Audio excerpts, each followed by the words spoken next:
Абай құнанбай көз. Сор бұрын түссе суық қаптайды аспан, күз болып дымқыл тұман жерді басқан. Білмеймін тойғаныма туғаныма, жырға ойнап бие қашқан тай жарысқан. Жасыл шөп әшкере жоқ бұрынғыдай, жазда көрмес жүгірмес бала сондай. Қайсы шал кемпірден түсіп кетіп, жапырағынан айырылған ағаш солай. Кемпір шал қыс тоздырмас киіп сұра, бала-шаға тамақ жоқ қысында. Құп жастанып су ішіп малын бақып, қайран ер қыстың қамын ойлап тұрар.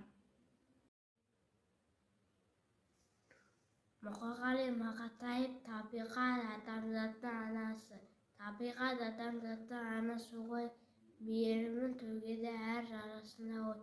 Бір тамшы, бір су, бір шөп, бір самалы, жанында емдетіп баласы ғой. Таң атқанда аспан нұрға толады да, толы тұр биік мақтаған сабағындай. Даланы аралайсың тынысың кең, құстарды әні сіңген санына дай. Бұлт күсіп жаңбыр жауса жерін аралайды, жанырып әлем қайта тарайды. Адам да табиғаттың баласы ғой, қайғысында қуанышында тарайды.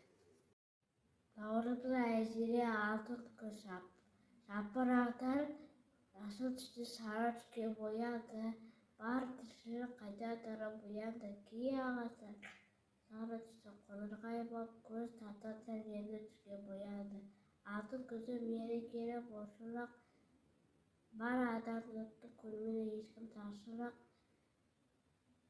Табиғатта бір тамаша құбылыс, басталғандай ғажайып бір тіршілік.